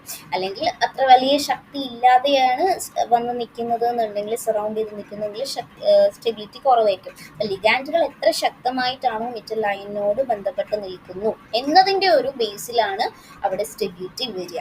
അപ്പം ലിഗാൻഡുകൾ അത്രയും സ്ട്രോങ് ആയിട്ടാണ്, അത്രയും ശക്തിയിലാണ് മെറ്റൽ അയണുമായിട്ട് വന്ന് സറൗണ്ട് ചെയ്ത് നിൽക്കുന്നതെങ്കിൽ അത്രയും സ്റ്റേബിൾ ആയിരിക്കും കോർഡിനേഷൻ കോംപ്ലക്സ്. ഇനി അത്ര വലിയ ഇതൊന്നുമില്ല, സെൻട്രൽ മെറ്റൽ അയണുമായിട്ട് അത്ര സ്ട്രോങ് ഇതിലല്ല, ശക്തിയിലല്ല മെറ്റൽ അയണിനോട് ലിഗാൻഡുകൾ ബന്ധപ്പെട്ട് നിൽക്കുന്നതെന്നുണ്ടെങ്കിൽ അതിനനുസരിച്ചിട്ടായിരിക്കും സ്റ്റെബിലിറ്റി ഉണ്ടാവുക. ഓക്കെ, അപ്പോൾ ടൈപ്സ് ഓഫ് സ്റ്റെബിലിറ്റി എന്ന് പറയുന്നത് 2 തരത്തിലാണ് ഉള്ളത്. അതിൽ ഒന്നാമത്തെ ആളാണ് തെർമോഡൈനാമിക് സ്റ്റെബിലിറ്റി എന്ന് പറയുന്നത്. തെർമോഡൈനാമിക് സ്റ്റെബിലിറ്റി എന്ന് പറഞ്ഞ് രണ്ടാമത്തത് കൈനറ്റിക് സ്റ്റെബിലിറ്റി ഉണ്ട്. അപ്പോൾ തെർമോഡൈനാമിക് സ്റ്റെബിലിറ്റി എന്ന് പറഞ്ഞു കഴിഞ്ഞാൽ ഇതൊരു കോംപ്ലക്സ് എത്ര എനർജിയായി സ്റ്റേബിൾ, അതായത് എനർജറ്റിക്കലി സ്റ്റേബിൾ ആണെന്നുള്ളത്, എത്ര കോംപ്ലക്സ് എത്ര എനർജറ്റിക്കലി സ്റ്റേബിൾ ആണെന്നതാണ് ഇത് കാണിക്കുന്നത്. ഇത് കോംപ്ലക്സ് എത്ര എനർജറ്റിക്കലി സ്റ്റേബിൾ ആണെന്നതാണ് എന്ത് കാണിക്കുന്നത്, തെർമോഡൈനാമിക് സ്റ്റെബിലിറ്റി കാണിക്കുക. ഇപ്പോൾ ലിഗാൻഡുകൾ മെറ്റലിനോട് ചേരുമ്പോൾ എത്ര എനർജി റിലീസ് ആകുന്നു അത്രയും സ്റ്റേബിൾ ആയിരിക്കും. ഇപ്പോൾ ലിഗാൻഡുകൾ വന്ന് മെറ്റലിനെ സറൗണ്ട് ചെയ്യുന്ന സമയത്ത് അവിടെ നിന്ന് ഒരു എനർജി റിലീസ് ആകും. അപ്പോൾ എത്ര എമൗണ്ട് ഓഫ് എനർജി അവിടെ നിന്ന്, എനർജറ്റിക്കലി സ്റ്റേബിൾ എന്ന് പറയുന്നത് അത് എത്ര എനർജി അവിടെ പോകുന്നു, റിലീസ് ആകുന്നു, അത്രയും അതെന്തായിരിക്കും സ്റ്റേബിൾ ആയിരിക്കും. ഇപ്പോൾ ഇത് ഇക്വിലിബ്രിയം കോൺസ്റ്റന്റ്, ഒരു ഫോർമേഷൻ നമ്മളിപ്പോൾ ഒരു KF എടുക്കുകയാണ്, ഒരു ഇക്വിലിബ്രിയം കോൺസ്റ്റന്റ് എടുക്കുമ്പോൾ ഒരു KF കൊണ്ട് നമുക്ക് അളന്നു കഴിഞ്ഞു കഴിഞ്ഞാൽ, ഇപ്പം നമ്മളിതാ ഇവിടെ ഒരു മെറ്റൽ അയണിൻ്റെ KF വെച്ച് അളന്നിട്ടാണ് നമുക്ക് എന്ത് കിട്ടിയത്, ഈ ഒരു ML, മെറ്റലും ലിഗാൻഡുമാണ് ഈ ML എന്ന് സൂചിപ്പിക്കുന്നത് കേട്ടോ. അപ്പോൾ അവിടെ ആ ഒരു KF കൊണ്ട് നമ്മൾ അളന്നു കഴിയുമ്പോഴത്തേക്ക് ഇപ്പം M എന്ന് പറയുന്ന N+XL ഇക്വിലിബ്രിയം എന്താണ് ML എന്നുള്ളത് നമുക്ക് കിട്ടി. അപ്പോൾ KF ഇക്വിലിബ്രിയം കോൺസ്റ്റന്റിലേക്ക് വരുമ്പോൾ concentration of ML divided by concentration of metal, concentration of ligand. അതായത് എത്ര KF വലുതായാൽ കോംപ്ലക്സ് എന്തായിരിക്കും, കൂടുതൽ സ്റ്റേബിൾ ആയിരിക്കും. KF ചെറുതായാൽ കോംപ്ലക്സ് കുറവ് സ്റ്റേബിൾ ആയിരിക്കും. അതാണ് ഉദ്ദേശിക്കുന്നത്. അതായത് ഈ ലിഗാൻഡുകൾ മെറ്റലിനോട് ചേരുന്ന സമയത്ത് എത്ര എനർജി റിലീസ് ആവുമോ അത്രയും സ്റ്റേബിൾ ആയിരിക്കും. മനസ്സിലായി? KF എന്ന് പറയുന്നത് നമ്മളൊരു ഇക്വിലിബ്രിയം കോൺസ്റ്റന്റ് കൊണ്ട് നമ്മളവിടെ അളന്ന് നോക്കുക. അപ്പോൾ ഈ ഒരു KF വലുതാകുന്നതിനനുസരിച്ച് എന്താകും, കോംപ്ലക്സ് കൂടുതൽ സ്റ്റേബിൾ ആയിരിക്കും. ഇനി KF ഇനിയിപ്പോൾ ചെറുതാണ് എന്നുണ്ടെങ്കിൽ എന്തായിരിക്കും, കോംപ്ലക്സ് കുറവ് സ്റ്റേബിൾ ആയിരിക്കും. അത്രയേ ഉള്ളൂ. അപ്പോൾ ഇത് മെറ്റലും ലിഗാൻഡുമാണ് ML എന്ന് പറഞ്ഞ രീതിയിൽ സൂചിപ്പിക്കുന്നത്. ഇനി കൈനറ്റിക് സ്റ്റെബിലിറ്റിയിലേക്ക് പോകുന്നതിന് മുമ്പ് കുറച്ച് കാര്യങ്ങൾ പറഞ്ഞിട്ട് കൈനറ്റിക് സ്റ്റെബിലിറ്റിയിലേക്ക് പോവാം. ഇപ്പോൾ നമുക്ക് ഫാക്ടേഴ്സ് എഫക്റ്റിംഗ് സ്റ്റെബിലിറ്റി ഉണ്ടല്ലോ, ഫാക്ടേഴ്സ് എഫക്റ്റ് ചെയ്യുന്ന കുറച്ച് സ്റ്റെബിലിറ്റീസ് ഉണ്ട്. അപ്പം ഫാക്ടേഴ്സ് എഫക്റ്റ് ചെയ്യണമെന്നുണ്ടെങ്കിൽ ഇപ്പോൾ ഫാക്ടേഴ്സ് എഫക്റ്റിംഗ് സ്റ്റെബിലിറ്റിയിൽ മെയിനായിട്ട് വരുന്നതാണ് nature of the metal. Ion, metal അയണിൻ്റെ നേച്ചർ, അതായത് ഹയർ ചാർജ് ഉണ്ടെന്നുണ്ടെങ്കിൽ സ്ട്രോങ്ങർ ആയിട്ട് എന്ത് ചെയ്യും, അട്രാക്ഷൻ ആയിരിക്കും. നല്ല ചാർജുള്ള മെറ്റൽ അയൺ ആണെന്നുണ്ടെങ്കിൽ അവിടെ ഭയങ്കര അട്രാക്ഷൻ ആയിരിക്കും, അപ്പം നല്ല സ്റ്റെബിലിറ്റി ആയിരിക്കും. ഇനി സ്മോളർ സൈസ് ആണെങ്കിൽ എന്തായിരിക്കും, ലിഗാൻസ് ഭയങ്കര ക്ലോസ് ആയിട്ടായിരിക്കും ആ ഒരു മെറ്റൽ അയണുമായിട്ട് നിൽക്കുന്നത്. അപ്പം അങ്ങനെ ക്ലോസ് ആകുമ്പോൾ അവർക്ക് നല്ല സ്റ്റെബിലിറ്റി കാണും. ഇപ്പോൾ ഫോർ എക്സാമ്പിൾ പറയാനാണെങ്കിൽ Fe(CN)6 4- Fe(H2O)6 2+ ഒക്കെ എന്തായിരിക്കും, അതിനൊരു എക്സാമ്പിളാണ്. ഇപ്പം Fe(CN)6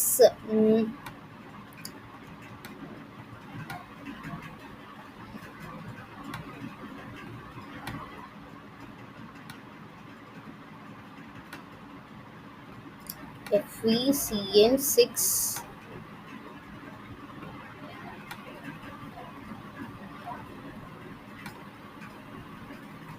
4- എന്തായിരിക്കും, സ്റ്റെബിലിറ്റി കൂടുതലായിരിക്കും ആരേക്കാള്,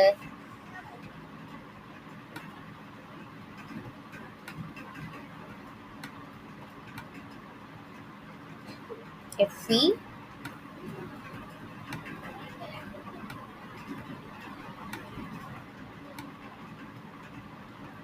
H2O6 2+നെയൊക്കെ വെച്ച് നോക്കുമ്പോൾ സ്റ്റെബിലിറ്റി കൂടുതലായിരിക്കും. ബിക്കോസ് ഓഫ് ദിസ് റീസൺ, ഞാനിപ്പോൾ പറഞ്ഞ കാര്യം തന്നെയാണ്. നമുക്ക് ഹയർ ചാർജ് ഉള്ള ഒരു മെറ്റൽ അയൺ ആണ് എന്നുണ്ടെങ്കിൽ, ഇപ്പോൾ CN ഒക്കെ നല്ല ചാർജുള്ള ആളാണ്, നല്ല സ്ട്രോങ്ങർ അട്രാക്ഷൻ ആയിരിക്കും, ഹയർ സ്റ്റെബിലിറ്റി ആയിരിക്കും. ഇനിയിപ്പോൾ സ്മോൾ സൈസ് ആണെന്നിരിക്കട്ടെ, ലിഗാൻസ് ആയിരിക്കും ഭയങ്കര ക്ലോസ്ഡ് ആയിരിക്കും, നല്ല സ്റ്റെബിലിറ്റി വരും, അങ്ങനെയൊക്കെ വരും. ഇപ്പം ഈ രണ്ട് മെറ്റലിനെ കുറിച്ച് കമ്പയർ ചെയ്യുമ്പോൾ, നമ്മൾ കമ്പയർ ചെയ്ത് കഴിഞ്ഞാൽ ഇയാൾക്കാണ് എന്ത് കൂടുതൽ സ്റ്റെബിലിറ്റി വരുന്നത്. പിന്നെ ലിഗാൻഡിൻ്റെ നേച്ചറിനനുസരിച്ച് വരും. സ്ട്രോങ് ഫീൽഡ് ലിഗാൻസ് ഉള്ളവരാണ് CN-, CO- ഒക്കെ. അപ്പം ലിഗാൻഡുകൾ നല്ല സ്ട്രോങ് ഫീൽഡ് ആയിട്ടുള്ള ലിഗാൻഡുകളാണ് അവിടെ വരുന്നതെങ്കിൽ നല്ല സ്റ്റേബിൾ ആയിരിക്കും അവർ. CN-, CO പോലെയുള്ള ആൾക്കാരായിട്ട്. ഇതൊക്കെ ഞാൻ പറയുന്ന കാര്യങ്ങൾ നോട്ട് ചെയ്ത് വെക്കുക. സ്റ്റെബിലിറ്റിനെ കുറിച്ചാണ് പറയുന്നത്, സ്റ്റെബിലിറ്റി ഫാക്ടേഴ്സ് അറ്റൻഡ് ചെയ്യുന്ന കാര്യങ്ങളെ കുറിച്ചാണ് പറയുന്നത്. സോ അതായത് കണ്ടോ, nature of the ligand atom. ഇപ്പം ലിഗാൻഡിൻ്റെ വീക്ക് ലിഗാൻസ്, സ്ട്രോങ് ഫീൽഡ് ലിഗാൻസും ഉണ്ട്, വീക്ക് ഫീൽഡ് ലിഗാൻസും ഉണ്ട്. ലിഗാൻഡുകൾ സ്ട്രോങ് ഫീൽഡ് ലിഗാൻസ് എന്ന് പറയുമ്പോഴത്തേക്കും CN-, CO പോലെയുള്ള ആൾക്കാർ അവിടെ വരുമ്പോൾ അവർ മോർ സ്റ്റേബിൾ ആയിരിക്കും, അവർ നല്ല സ്ട്രോങ് ആയിട്ടുള്ള ഫീൽഡ് ലിഗാൻസ് ആണ്. ഇനി വീക്ക് ഫീൽഡ് ലിഗാൻസ് എന്ന് പറയുമ്പോൾ H2O, Cl- ഒക്കെ വരുന്നവരുണ്ട്. ഇപ്പം ഇവിടെ നമ്മൾ പറഞ്ഞില്ലേ, സെൻട്രൽ മെറ്റൽ ആറ്റത്തിലേക്ക് വരുന്ന ആ ഒരു ഹയർ ചാർജ് ആണെങ്കിൽ എന്തായിരിക്കും, സ്ട്രോങ്ങർ അട്രാക്ഷൻ ആയിരിക്കും, ഹയർ സ്റ്റെബിലിറ്റി ആയിരിക്കും. ഇപ്പം ഹയർ ചാർജ് ഉണ്ട്, CN-നൊക്കെ നല്ല ചാർജ് ഉണ്ട് കമ്പയർഡ് ടു H2O. അപ്പം അതുകൊണ്ടാണ് എന്ത്, അവർക്ക് കൂടുതൽ സ്റ്റേബിൾ ആകുന്നത്, ഇവർ ഗ്രേറ്റർ സ്റ്റെബിലിറ്റി അറ്റൈൻ ചെയ്യുന്നത്. നമ്മൾ നേച്ചർ ഓഫ് ദി മെറ്റൽ അയണിൻ്റെ കേസ് പറഞ്ഞിരുന്നു. മെറ്റൽ അയണിന് എന്താണ്, നല്ല സ്ട്രോങ്ങർ ഹയർ ചാർജ് ഉണ്ടെന്നുണ്ടെങ്കിൽ സ്ട്രോങ്ങർ അട്രാക്ഷൻ ആയിരിക്കും, അപ്പം നല്ല ഹയർ സ്റ്റെബിലിറ്റി ഉണ്ടാവും. ഉണ്ടോ, ഇവിടെ നല്ല ഫോർമീനസ് ആണ്, ഇവിടെ 2+ ആണ്, നെഗറ്റീവ് ഫോഴ്സ് ഉണ്ട് ഇവിടെ അല്ലേ. അതുപോലെ week field ligands H2O, Cl- ഒക്കെ ഉണ്ട്. അപ്പം അവരെന്തായിരിക്കും, ലെസ് സ്റ്റേബിൾ ആയിരിക്കും. അപ്പോൾ ഇതൊക്കെ നമുക്ക് ക്രിസ്റ്റൽ ഫീൽഡ് തിയറിയിലേക്ക് എക്സ്പ്ലെയിൻ ചെയ്യാനുണ്ട്. ഇപ്പം ക്രിസ്റ്റൽ ഫീൽഡ് തിയറി പറയുമ്പോഴത്തേക്ക് നമുക്ക് ഇപ്പോൾ ക്രിസ്റ്റൽ ഫീൽഡ് തിയറി ഇത് വെച്ച് എക്സ്പ്ലെയിൻ ചെയ്തിട്ടുണ്ട്. ഇപ്പോൾ സ്ട്രോങ്ങർ ലിഗാൻഡ് ആണെങ്കിൽ ഹയർ ക്രിസ്റ്റൽ ഫീൽഡ് സ്പ്ലിറ്റിംഗ് ആയിരിക്കും അവിടെ നടക്കുന്നത്, നല്ല സ്ട്രോങ് ആയിട്ടുള്ള നെഗറ്റീവ് ഫോഴ്സ് കൂടുതലുള്ള ലിഗാൻസ് ആണ് അവിടെ വരുന്നതെന്നുണ്ടെങ്കിൽ, നെഗറ്റീവ് ഫോഴ്സ് കൂടുതൽ വരുമ്പോഴാണ് അവിടെ സ്ട്രോങ് ലിഗാൻസ് ആണ് സ്പ്ലിറ്റിങ്ങിനുള്ള പവർ കൂടുന്നത്. അപ്പം അങ്ങനെയുള്ള ലിഗാൻസ് അവിടെ വരുന്ന സമയത്ത് അവരെന്ത് ചെയ്യും, നല്ല ക്രിസ്റ്റൽ ഫീൽഡ് സ്പ്ലിറ്റിംഗ് നടക്കും. അപ്പോൾ സ്റ്റേബിൾ കോംപ്ലക്സ് ആയിട്ട് മാറും. നല്ല സ്പ്ലിറ്റിംഗ് നടക്കുകയാണെങ്കിൽ അത് സ്റ്റെബിലിറ്റി അറ്റൈൻ ചെയ്യുന്ന കാര്യമാണ്. പിന്നെയുള്ളത് ചെലാറ്റ് എഫക്റ്റ് ആണ്. ചെലാറ്റ് എഫക്റ്റ് ഇപ്പം ഞാൻ ഓൾറെഡി പറഞ്ഞു. ഇപ്പോൾ ചെലാറ്റ് എഫക്റ്റ് എന്ന് പറഞ്ഞാൽ മൾട്ടി ഡെൻഡേറ്റ് ലിഗാൻസ് ഒക്കെ വരത്തില്ലേ, EDTA, EN, ഓക്സലേറ്റ് ഒക്കെ പോലെയുള്ള ആൾക്കാർ വരുന്ന സമയത്ത് അവരെന്ത് ചെയ്യും, ചെലാറ്റ് റിങ്സ് ഫോം ചെയ്യും. ഞാൻ പറഞ്ഞു, ഒരു സർക്കിള് പോലെ ഒരു റിങ് ഫോമിലായിരിക്കും, ഒരു വളവ് രീതിയിലായിരിക്കും, ഒരു വളയ രീതിയിൽ മെറ്റൽ അയൻസുമായിട്ട് അവർ ഫോം ചെയ്യുമ്പോഴത്തേക്കും അത് ഭയങ്കര സ്റ്റേബിൾ ആയിരിക്കും. മോണോഡെൻഡേറ്റ് ലിഗാൻസിനേക്കാളും അവർ സ്റ്റേബിൾ ആയിരിക്കും കേട്ടോ. ഇപ്പം ഫോർ എക്സാമ്പിൾ ഇപ്പം പറയാനാണ് എന്നുണ്ടെങ്കിൽ, ഇതാ ഇവിടെ തന്നെ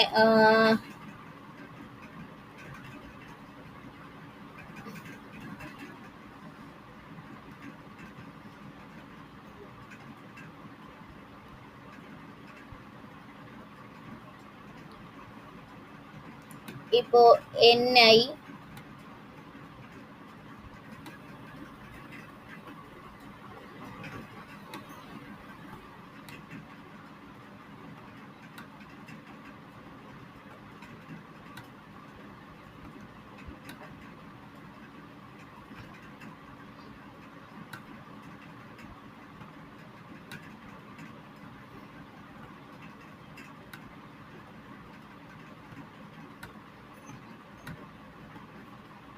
ഒരു മോർ സ്റ്റേബിൾ ആയിരിക്കും ആരേക്കാളും. ഇപ്പം ഞാൻ രണ്ട് കോംപ്ലക്സുകൾ എടുത്തിരിക്കുകയാണ്.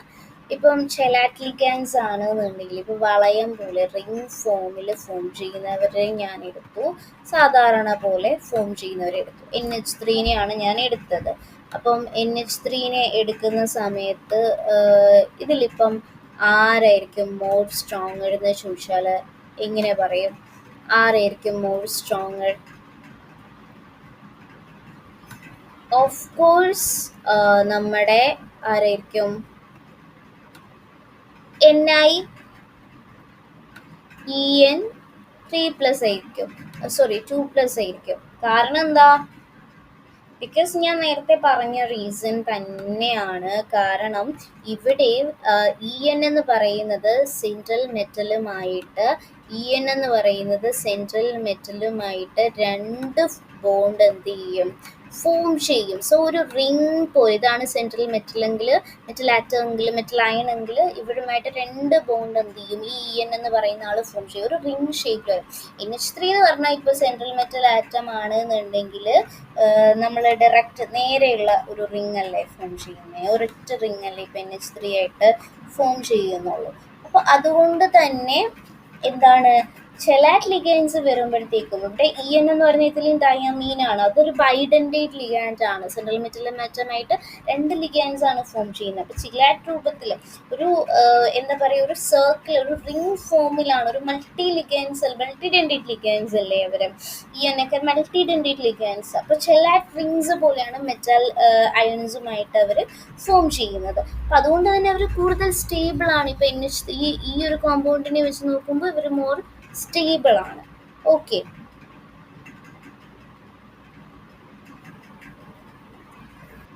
ഇനി നേച്ചർ ഓഫ് ദി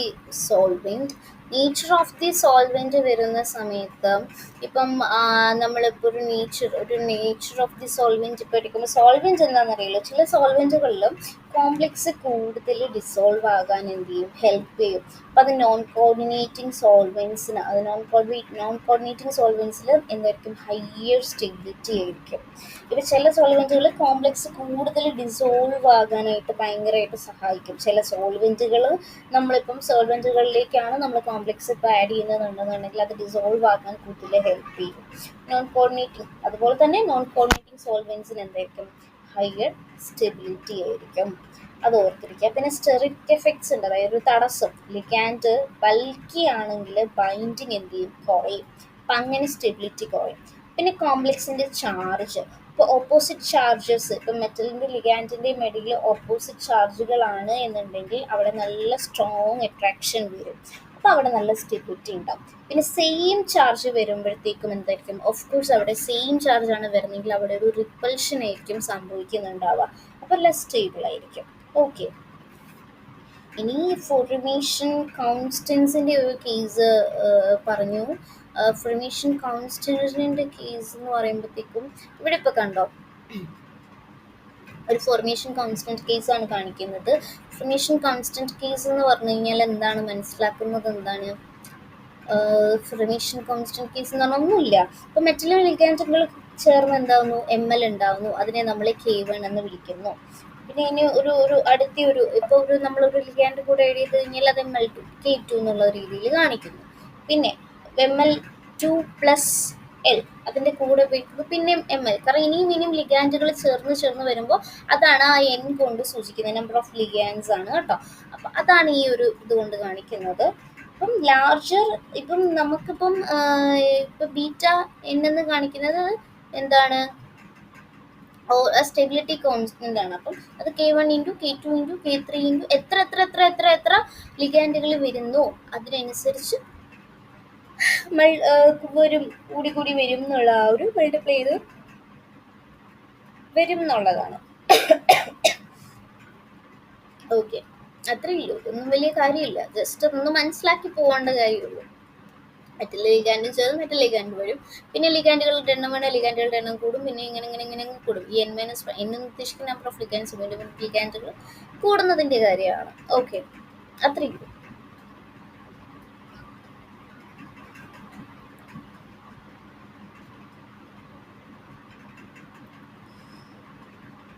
അപ്പൊ എത്രത്തോളം ഇതൊന്ന് ബീറ്റ എന്ന് പറയുന്ന ആള് കൂടുന്നോ അത്രത്തോളം സ്റ്റെബിലിറ്റി കൂടുന്നതാണ്. ലിഗാൻഡ്സ് അത്ര എത്ര എത്ര എത്ര വന്നുകൊണ്ടിരിക്കുകയല്ലേ, സ്റ്റെബിലിറ്റി കൂടുന്നതാണ്. ഓക്കെ, മെറ്റൽ ചാർജ് കൂടിക്കഴിഞ്ഞാൽ എന്തായിരിക്കും, സ്റ്റെബിലിറ്റി കൂടും. മെറ്റൽ സൈസ് കുറഞ്ഞാൽ സ്റ്റെബിലിറ്റി കൂടും.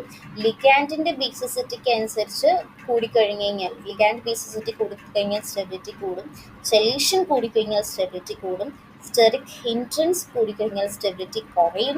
സോൾവെന്റ് കോർഡിനേഷൻ കൂടിക്കഴിഞ്ഞാൽ സ്റ്റെബിലിറ്റി കുറയും. ഇതാണ് ബേസിക്കായിട്ട് മനസ്സിലാക്കാനുള്ള കാര്യം. Okay, types of stability, thermodynamic stability പറഞ്ഞു, കൈനറ്റിക് സ്റ്റെബിലിറ്റി ഉണ്ട്.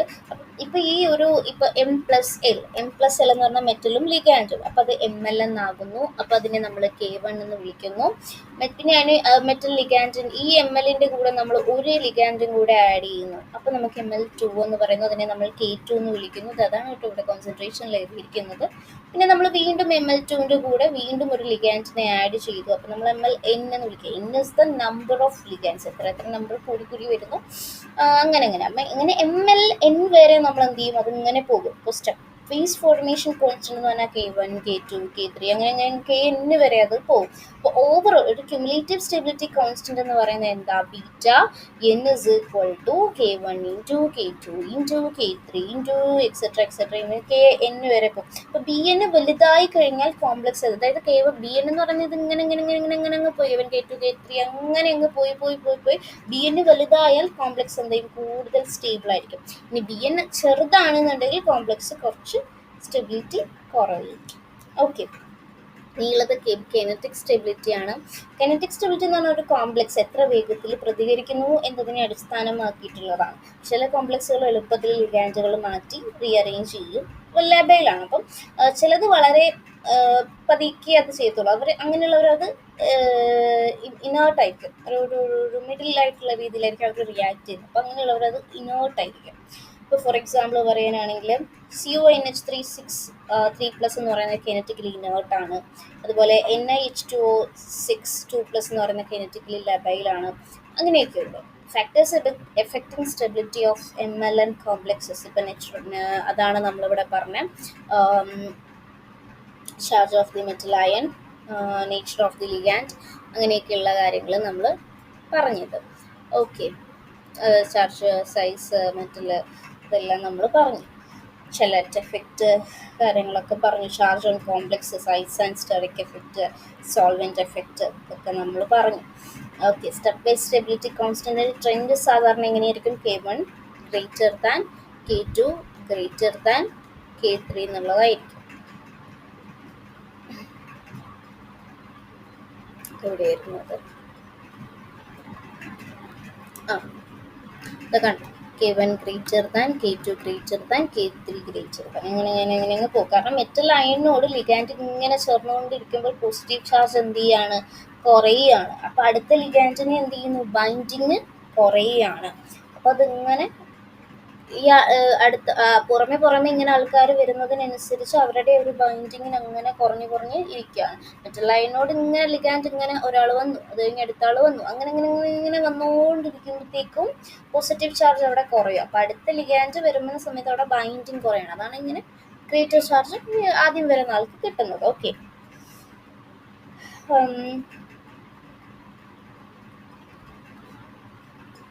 അപ്പോൾ ആ ഒരു ടോപ്പിക്കിൽ പറയാനുള്ള കാര്യങ്ങളൊക്കെ നമ്മൾ പറഞ്ഞു. കോംപ്ലക്സിൻ്റെ കാര്യമൊക്കെ പറഞ്ഞു. ഇനി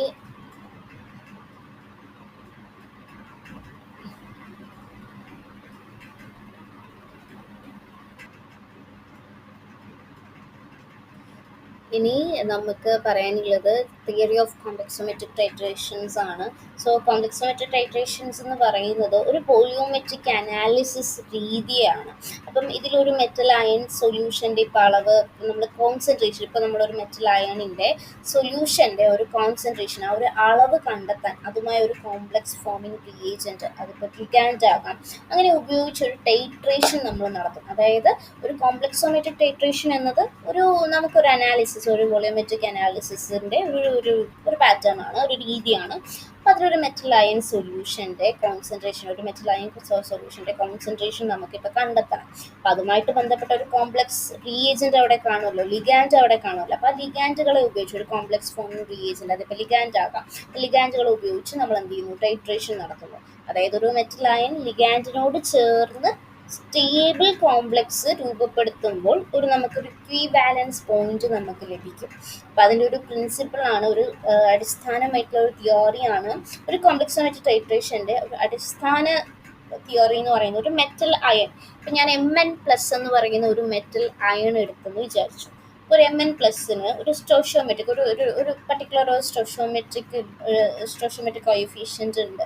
ഒരു ലിഗാൻഡിനോട് ചേർന്ന് സ്റ്റേബിൾ കോംപ്ലക്സ് എന്ത് ചെയ്യും, ഉണ്ടാക്കിയെടുക്കും. ഒരു മെറ്റൽ അയൺ എടുത്തു, Mn+ എടുത്തു, അവർക്കൊരു സ്റ്റോഷിയോമെട്രിക് ഒരു കോഎഫിഷ്യൻ്റിൽ ഒരു ലിഗാൻഡിനോട് ചേർന്ന് എന്ത് ചെയ്യും, സ്റ്റേബിൾ കോംപ്ലക്സ് രൂപപ്പെടുത്തും. അപ്പോൾ സാധാരണയായിട്ട് Mn+ പ്ലസ് ഒരു ലിഗാൻഡ് വരുമ്പം Mln+ എന്നുള്ള രീതിയിലാണ് വരുന്നത്. ഇവിടെ Mn+ എന്ന് പറയുന്ന ഒരു മെറ്റൽ അയൺ ആയിരിക്കും, L എന്ന് പറയുന്ന ഒരു ലിഗാൻഡ് ആയിരിക്കും. അതാണ് നമ്മുടെ കോംപ്ലക്സിങ് ഏജൻറ്റ് എന്ന് പറയുന്നത്. അപ്പോൾ അതെന്ത് കിട്ടും, നമുക്ക് Mln+ എന്ന് കിട്ടും, കോംപ്ലക്സ് ആയിട്ട് കിട്ടും, അത്രയേ ഉള്ളൂ. അപ്പോൾ മോസ്റ്റ് കോമൺ ലിഗാൻഡ് ആയിട്ട് ഇവിടെ യൂസ് ചെയ്യുന്നത് EDTA ആണ്. EDTA, ഓക്കെ, EDTA എന്ന് പറയുന്ന ഒരു കോംപ്ലക്സ് ടൈട്രേഷനിൽ ഏറ്റവും കൂടുതലായി നമ്മൾ യൂസ് ചെയ്യുന്ന റിയേജൻ്റ് ആണ് EDTA. EDTA എന്ന് പറഞ്ഞാൽ ആരാ, എത്തിലീൻ ഡയാമീൻ ടെട്രാ അസറ്റിക് ആസിഡ്. അപ്പോൾ EDTA ഒരു ഹെക്സാഡെൻഡേറ്റ് ലിഗാൻഡ് ആണ്. അതായത് മെറ്റലിനോട് 6 സ്ഥലങ്ങളിൽ നിന്ന് എന്ത് ചെയ്യുന്നു, 6 ലിഗാൻഡുകളാണ് എന്ത് ചെയ്യുന്നത്, ബോണ്ട് ഫോം ചെയ്യുക. സെൻട്രൽ മെറ്റൽ അയണുമായിട്ട് 6 ബോണ്ട് അവിടെ ഫോം ചെയ്യുന്നുണ്ട്. ഓക്കെ, കൂടുതൽ ഒരു ഹെക്സാഡെൻഡേറ്റ് ലിഗാൻഡ് ആണ്, മെറ്റലിനോട് 6 ബോണ്ടാണ് ഫോം ചെയ്യുന്നത്. അപ്പോൾ ഇത് മെറ്റൽ അയണിനെ ശക്തമായിട്ട് എന്ത് ചെയ്യും, പിടിച്ചിരുത്തി സ്റ്റേബിൾ ചെലറ്റ് കോംപ്ലക്സ് ഉണ്ടാക്കിയെടുക്കും.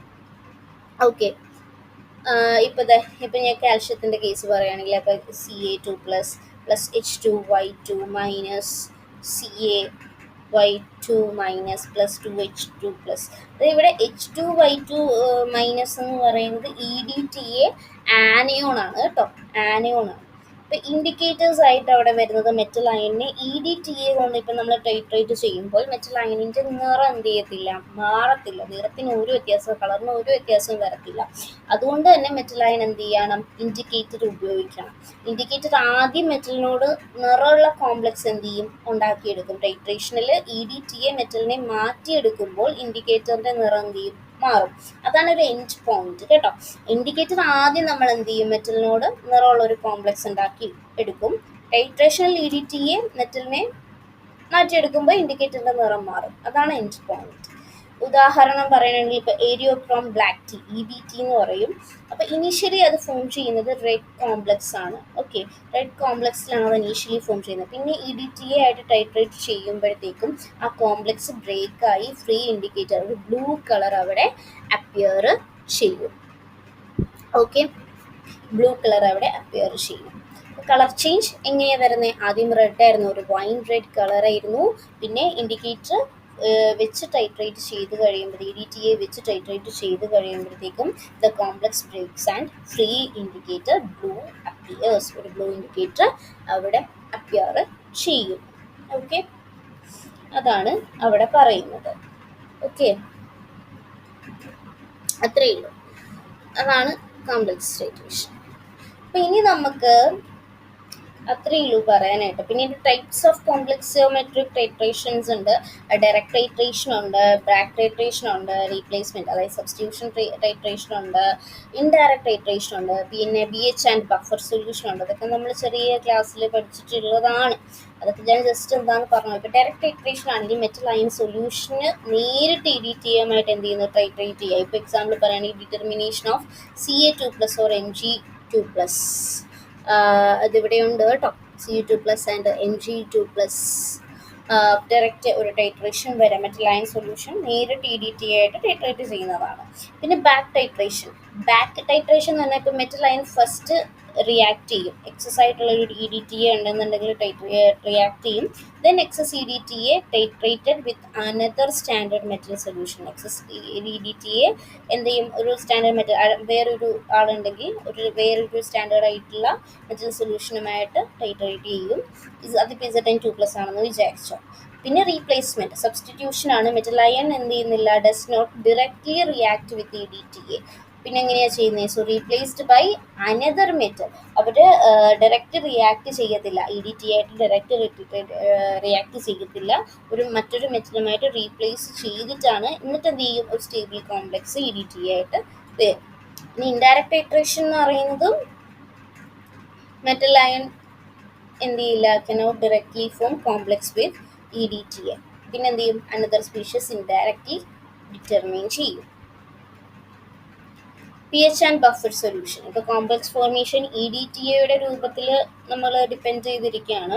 ഇപ്പോൾ EDTA അസിഡിക് മീഡിയത്തിൽ പൂർണ്ണമായി അയണൈസ് ആകില്ല. അതുകൊണ്ട് തന്നെ ബഫർ സൊല്യൂഷൻ നമ്മൾ എന്ത് ചെയ്യും, യൂസ് ചെയ്യും. ഇപ്പോൾ Ca2+, Mg2+ ഹൈഡ്രേഷനൊക്കെ pH എന്തായിരിക്കും, 10 ആയിരിക്കും. pH വാല്യൂ 10 ആയിരിക്കും. അമോണിയം ബഫറൊക്കെ ഇതൊക്കെ ഒന്ന് മനസ്സിലാക്കി പോയാൽ മതി, കാര്യമൊന്നുമില്ല.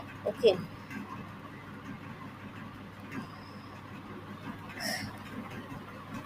പിന്നെ അതിൻ്റെ ഒരു ആപ്ലിക്കേഷൻ അല്ലെങ്കിൽ ഒരു എൻഡ് പോയിന്റ് ഡിറ്റർമിനേഷൻ എന്ന് പറയുമ്പോഴത്തേക്കും ഒരു സ്റ്റെബിലിറ്റീൻ്റെ ആ ഒരു കോംപ്ലക്സിൻ്റെ സ്റ്റെബിലിറ്റി എന്ന് പറഞ്ഞാൽ EDTA ആയിട്ട് രൂപപ്പെടുന്ന കോംപ്ലക്സുകൾ വളരെ സ്റ്റേബിൾ ആയിരിക്കും. അതിൻ്റെ റീസൺ എന്ന് വെച്ചാൽ അവർക്ക് സ്റ്റെലൈറ്റ് ഫോർമേഷൻ ഉണ്ട്, 6 കോർഡിനേറ്റ് ബോൺസ് ഉണ്ട്, ഹൈ ഡെൻസിറ്റി ഉണ്ട്, പിന്നെ ഫോർമേഷൻ കോൺസ്റ്റന്റ് Kf വളരെ വലിയ വാല്യൂ വളരെ വലുതായിരിക്കും. പിന്നെ end point determination. End point എന്ന് പറഞ്ഞാൽ ഇൻഡിക്കേറ്റേഴ്സിൻ്റെ നിറം മാറുന്ന ഒരു സ്ഥലം. ഇപ്പം EBT before equivalence wine red ആയിരുന്നു, പിന്നെ ഇക്വിവാലൻസ് ആഫ്റ്റർ ഇക്വിവാലൻസിന് ശേഷം എന്തായി, ബ്ലൂ ആയി, ഫ്രീ ഇൻഡിക്കേറ്റർ ആയി. അതേപോലെ ആ ഒരു കളർ നിറം മാറുന്ന ഒരു സംഭവം എൻഡ് പോയിന്റിൽ നിറം മാറണം. പിന്നെ ആപ്ലിക്കേഷൻസ്, അപ്പോൾ എവിടെയൊക്കെ ഇതിൻ്റെ ഒരു ആപ്ലിക്കേഷൻ എന്ന് പറഞ്ഞാൽ വാട്ടർ ഹാർഡ്നെസ് ഡിറ്റർമിനേഷനിൽ Ca2+, Mg2+ EDTA വെച്ച് ടൈട്രേറ്റ് ചെയ്യുന്നുണ്ട്. പിന്നെ metal iron എസ്റ്റിമേഷനിൽ Cu2+, Zn2+, Fe3+ ഒക്കെ ചെയ്യുന്നുണ്ട്. Determination of calcium in milk EDTA method വഴിയാണ് അത് ചെയ്യുന്നത്.